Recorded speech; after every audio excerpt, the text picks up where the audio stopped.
Good morning. Happy Saturday. Before I get started today, just a teeny little commercial. If you are watching this on Facebook or Instagram, I want to let you know that I started a YouTube channel. So all of my past videos are there in one place. So if you want to check it out, it's just Kelly Renee Mindset Coach.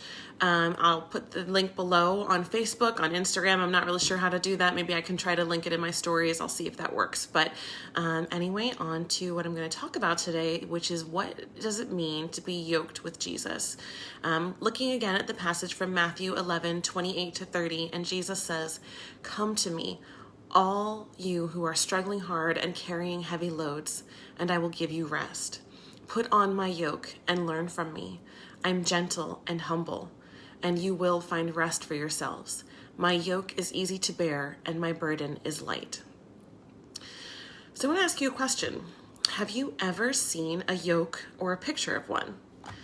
In farming, a yoke is when two animals, often a pack animal like an oxen, donkeys, horses, are put side by side to work a field. There's often a large piece of wood along the top with two loops on either end of the wood underneath for the necks of the animals to go through. Then they walk together along the field to plow it. Farmers are careful to pick two animals that are well matched in pace, because if one is slower than the other, the plow lines will not stay straight and they'll have zigzags all over their field. Not really productive. Now imagine, instead of a pack animal, that it's you on one side of the yoke and Jesus on the other. So what would that be like? As you walk to keep in step with Jesus' pace, do you have to slow down? Or perhaps you notice that you're a bit behind and you see him slow down to walk with you. Now imagine that you try to speed up, but you hear him say, "No, it's okay. This is a good pace. I want to enjoy this work with you. This isn't a race to finish the work. We aren't being valued on how much we get done. Our Father loves us. He gives us this day to enjoy together. Whatever we get done is enough, and we get to take care of ourselves so that we'll be in good condition to work again another day." Does that concept sound foreign to you? It did to me. I was so fixated on all the things I didn't get done each day that I forgot to celebrate all the things I was able to accomplish with Jesus at my side. I also didn't value my own self, my body, my emotions very well at all. Still don't do it perfectly. I often concede what I want or even what I need in deference to others. But I've been feeling God nudge me on that a lot lately. Do I really think that constantly bowing to everyone else's preferences will give me more value? Do I need others to tell me that I'm good enough? Or what about the days that I snap and am grumpy because I'm sick of being a martyr and bowing to all of these other things? Am I less valuable to God or to others on those days?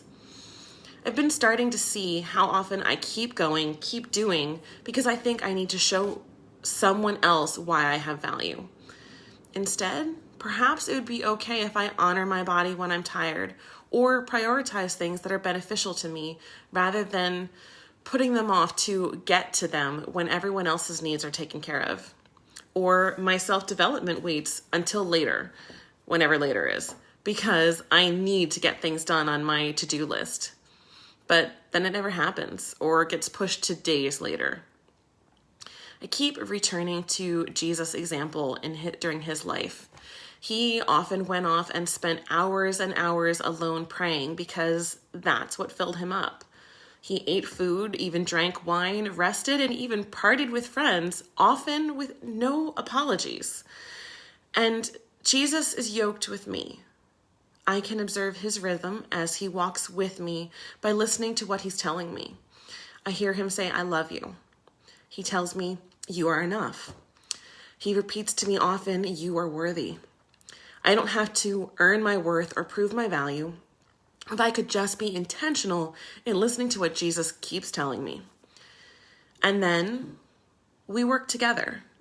I pull the yoke alongside Jesus into the work we're doing with strength because I am rested, I'm taken care of mentally and physically, and I'm full of energy. From a practical perspective, This means I am able to love those around me from a place of overflowing. Instead of giving when I'm already running dry and eventually feeling annoyed or begrudging the activities, I get to operate from a place of sheer love for the person with joy in the giving. And so do you. Today, I would ask you to do some homework.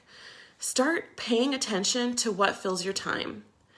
When you get interrupted in the middle of something, what's your initial reaction internally, even if you don't express it? If your knee jerk is to be annoyed or frustrated, take a step back and ask yourself, how have I been neglecting my own needs when I am reacting this way to someone I love or a momentary inconvenience? Now, don't make it another thing on your to-do list, but perhaps you can start by looking at the things that fill your time and ask, do I do this from a place of joy, either in the activity itself or in the result of the activity? If Jesus were with me right now, would he say, great job? Or would he say, let's slow down, take a break, we'll come back to this when we can do this from a place of blessing and joy? So that's your homework today. Just start really evaluating your motivation when you're doing things, even for your friends, your family that you're probably spending a lot of time with right now. Are you doing these things from a place of joy?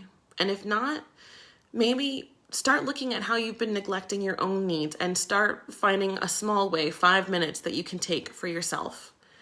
I will talk to you guys later. Also, down below, drop a comment if you have any particular topics that you'd like to see in future videos. I have tons of ideas, but I'd rather talk about the things that matter to you. Also, if you're really not sure how to even start, even looking at what your own needs might be or ways that your schedule is getting out of control, just reach out to me. You can schedule a call and we can start talking about it. Have a great weekend, guys. See you later.